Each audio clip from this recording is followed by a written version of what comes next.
Bismillahirrahmanirrahim. Assalamualaikum warahmatullahi wabarakatuh. Alhamdulillahirabbil alamin wassalatu wassalamu ala asyrafil anbiya'i wal mursalin sayyidina Muhammadin wa ala alihi wa sahbihi ajma'in. Amma ba'du. Alhamdulillah, kita kembali lagi ya di pertemuan yang ketiga insyaallah. Pada pertemuan kali ini insyaallah kita masih mengkaji ya, masih murojaah bareng mabar kitab Tarikh Sunnah. Dia adalah salah satu maddah atau mapel kuliah di Usuluddin Al-Azhar Kairo Mesir tingkat 1 gitu ya. Nah, insyaallah pada kesempatan kali ini kita akan melanjutkan pembelajaran kita tentang hukum bagi orang-orang yang tidak mengikuti sunnah. Nah, langsung saja kita baca. Bismillahirrahmanirrahim. Hukmu man lam yahkum ila sunnah. Bagaimana hukumnya ketika seseorang itu tidak mengikuti sunnah Rasul sallallahu alaihi wasallam? Faqad bayyana Allahu jalla wa ala anna man lam yahkum ila hukmi Rasulillah sallallahu alaihi wasallam idza hakama fi amrin minal umur bal idza dakhala fi nafsil mar'i syai'un minad-dayyiq wal haraj bisababi hadzal hukm. Nah, jadi Allah Subhanahu wa taala telah menjelaskan bagi orang-orang yang tidak mau mengikuti terhadap Rasulullah sallallahu alaihi wasallam. Idza hukima fi amrin minal umur, yang mana apabila dia itu menghukumi suatu amr, ya suatu perkara, bal idza dakhala fi nafsil mar'i syai'un minad-dayyiq wal haraj bisababi hadzal hukm. Atau bahkan mungkin dia ikut terhadap hukum tersebut tapi dia merasa doyik, merasa sempit, merasa terpaksa dan lain sebagainya. Kana fi adadil kafirin, maka dia termasuk golongan orang-orang kafir. Faqala ta'ala fala wa rabbika la yu'minuna hatta yuhakkimuka fima shajara bainahum thumma la tajidu fi anfusihim harajan mimma qadaita wa yusallimu taslima. Maka kata Allah Subhanahu wa taala, tidak beriman seseorang sampai dia itu menghukumi sesuatu itu dengan hukum Allah atau dengan perintah yang diperintahkan oleh Rasul sallallahu alaihi wasallam, yaitu berasal dari hadis Nabi gitu. Sebagaimana di sini Imam Hafidz Ibnu Katsir menyebutkan yuqassimu ta'ala bi nafsihil karimah al-muqaddasah annahu la yu'minu ahad hatta yuhakkimur Rasul sallallahu alaihi wasallam fi jami'il umur.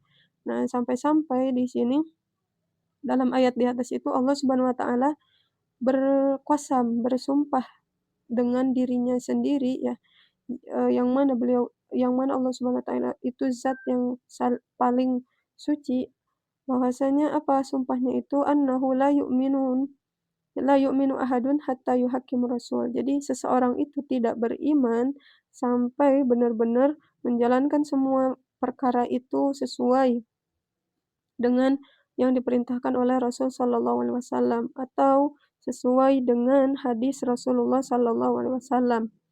Fama hukima bihi fahuwal haq alladhi yajibul inqiyadu lahu batinan wa zahiran. Maka dengan itu hukum yang Rasulullah SAW bawakan kepada kita sebagai umatnya itu wajib bagi kita inqiyad, itu mengikuti ittiba, entah itu zahir atau batin. Walihadza qala summa la tajidu fi anfusihim harajan mimma qadaita wa yusallimu taslima. Nah, ketika kita tidak mengikuti, maka la tajidu fi anfusihim, kita tidak akan mendapati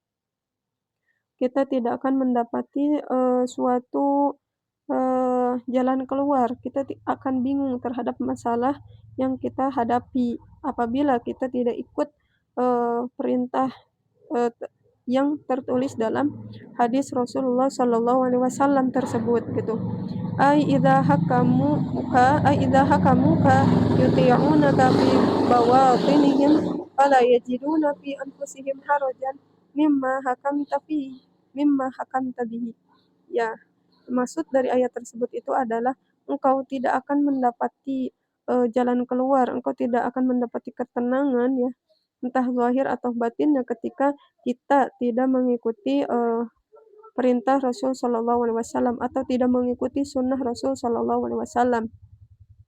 wa yanqaduna lahu fi dhahir wal batin wa yusallimuna lidzalika tasliman kulliyan min ghairi mana'ah wala mudafa'ah wala munaza'ah. Jadi maka berserah dirilah kalian dengan berserah diri. Maksudnya itu ya udah taat aja gitu, tunduk aja dengan apa yang diperintahkan Rasulullah SAW kepada kita. Toh itu juga yang perintah yang berasal dari Rasulullah SAW itu juga wahyu dari Allah Subhanahu wa Ta'ala, perintah Allah gitu melalui Rasul gitu. Wa hadzarallahu jalla wa ala mimman khalafa amarallah wa awamir Rasul sallallahu alaihi wasallam an tusibahu fitnah fid dunya aw adzabun alimun fi akhirah. Nah, di sini juga Allah Subhanahu wa taala mentahdzir, mengingatkan kita untuk senantiasa barang siapa yang khalafa amrullah, barang siapa yang menyelisihi perintah Allah dan perintah Rasul sallallahu alaihi wasallam, maka dia akan ditimpai fitnah fid dunya atau adzabun alim fil akhirah. Sebagaimana firman Allah, "Falyahdharil ladzina yukhalifuna an amrihi an tusibahum fitnah aw yusibahum adzabun alim." Jadi barang siapa yang menyelisihi perintah Rasul, maka akan ditimpai musibah gitu atau fitnah di dunia dan musibah di akhirat. Nah, itu tentang orang yang tidak mau mengikuti perintah Rasul Shallallahu Alaihi Wasallam. Nah, sekarang kita masuk ke bagian kedua yaitu as-sunnah al-mutahharah. Apa sih itu sunnah gitu ya?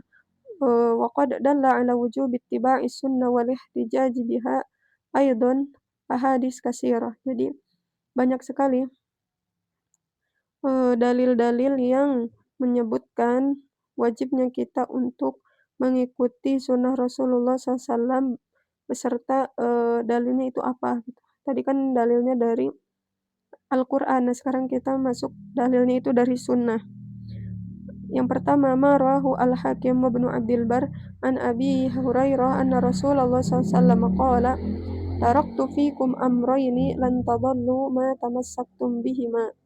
Ini adalah hadis yang familiar ya, yang sering kita dengar bahwasannya dari Rasulullah SAW bersabda, taraktu fikum amrayni, aku meninggalkan kepada kalian itu dua perkara, yang mana apabila kalian memegang dua perkara ini atau berpegang teguh atau mengikuti dua perkara ini, kalian tidak akan tersesat. Apa itu? Kitabullah wa sunnati.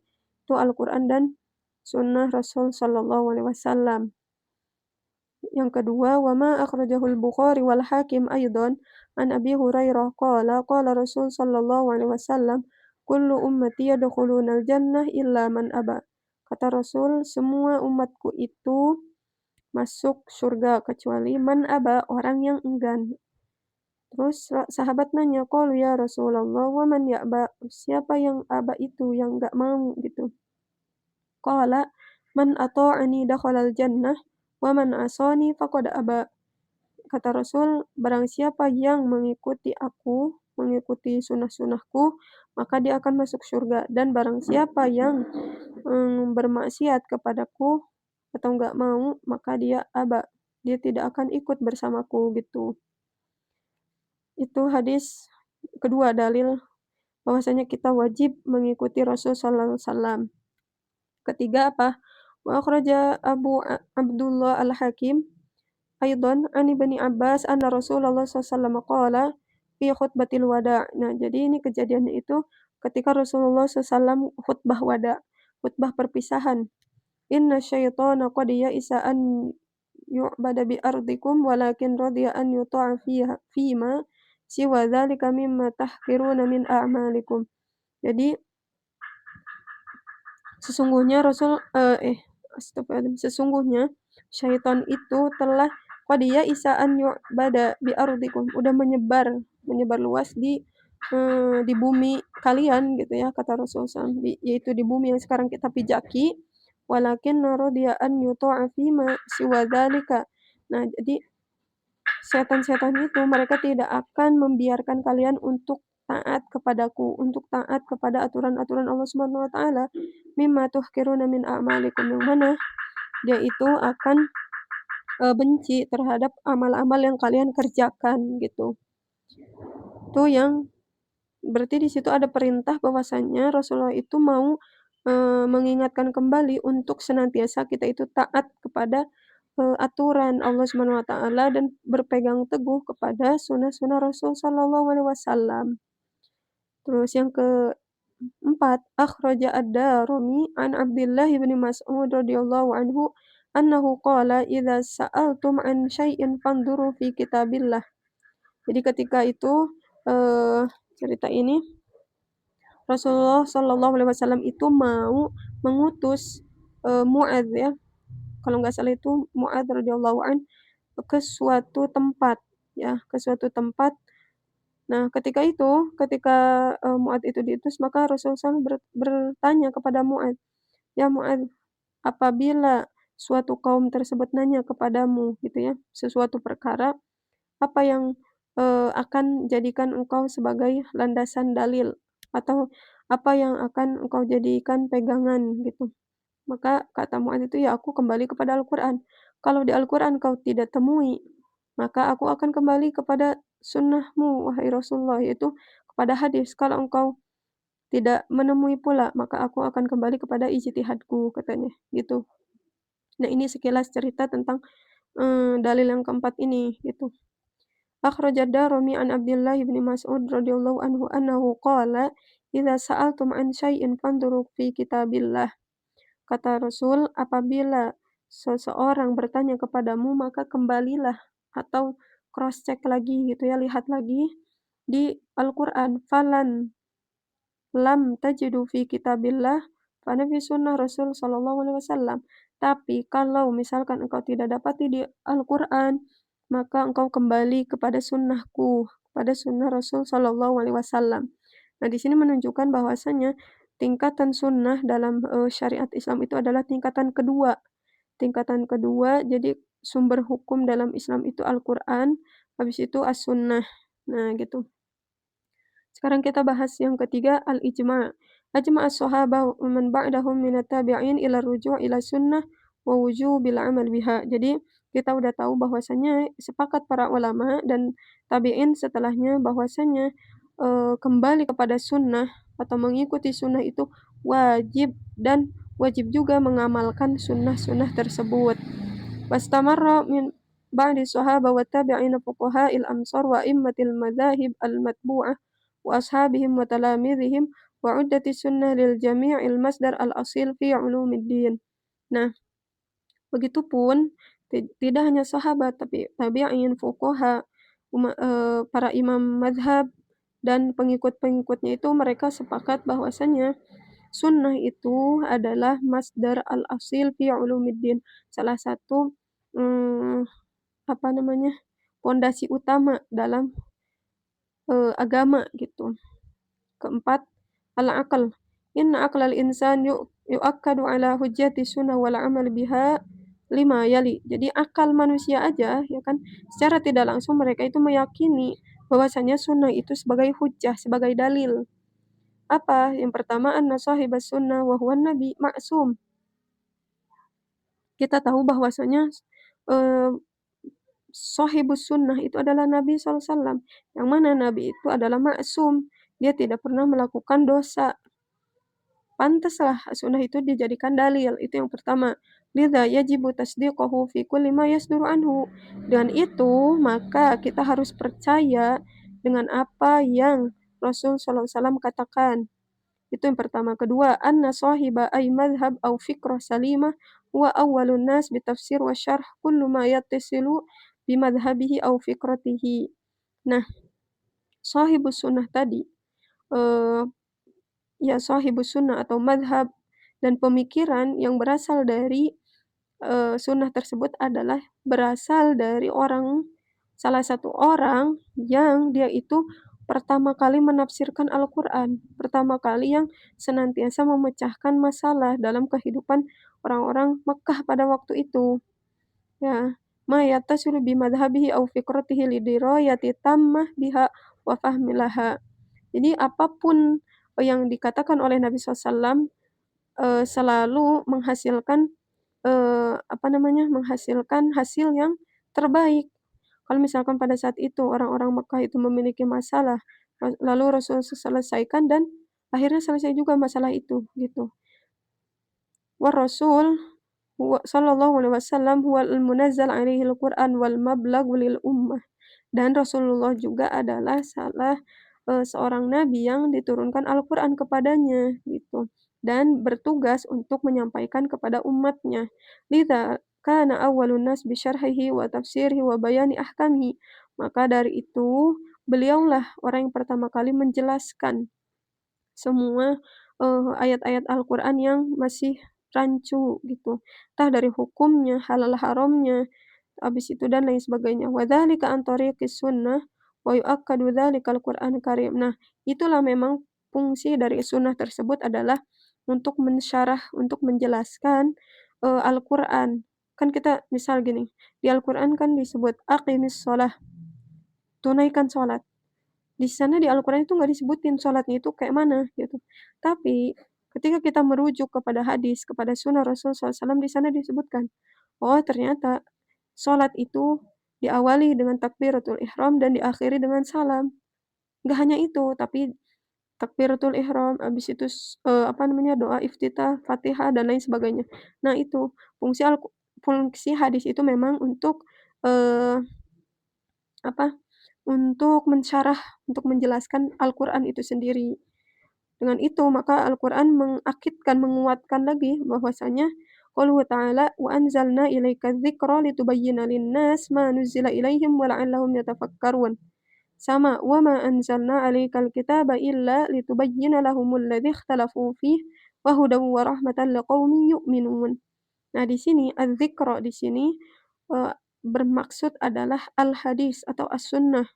Jadi, kata Allah SWT, "Kami telah menurunkan kepadamu adz-dzikra," yakni as-sunnah, untuk apa? Litubayyana linnas, untuk menjelaskan kepada manusia apa yang rancu atau apa yang belum jelas dalam Al-Qur'an tersebut.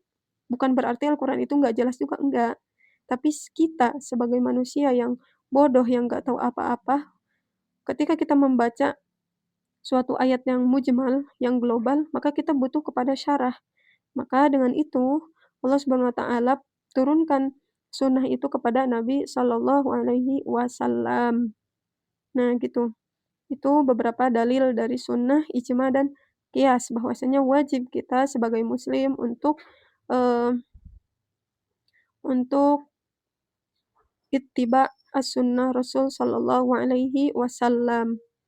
Nah, mungkin pertemuan kita kali ini sampai sini, naktafi bihadzal qadar, mudah-mudahan bermanfaat gitu ya. Ihdinas siratal mustaqim, nggak apa-apa kita sedikit-sedikit ya, yang penting, kita semua paham dan bisa diamalkan gitu. Nah, insyaallah pertemuan setelahnya kita membahas as-sunnah fi asri Rasul sallallahu alaihi wasallam. Naktafi bihadzal qadar, mudah-mudahan bermanfaat. Kita tutup istighfar, hamdalah, dan doa kafaratul majelis. Astaghfirullahaladzim, alhamdulillahirabbil alamin, subhanakallahumma wa bihamdika asyhadu an la ilaha illa anta, astaghfiruka wa atubu ilaik. Assalamualaikum warahmatullahi wabarakatuh.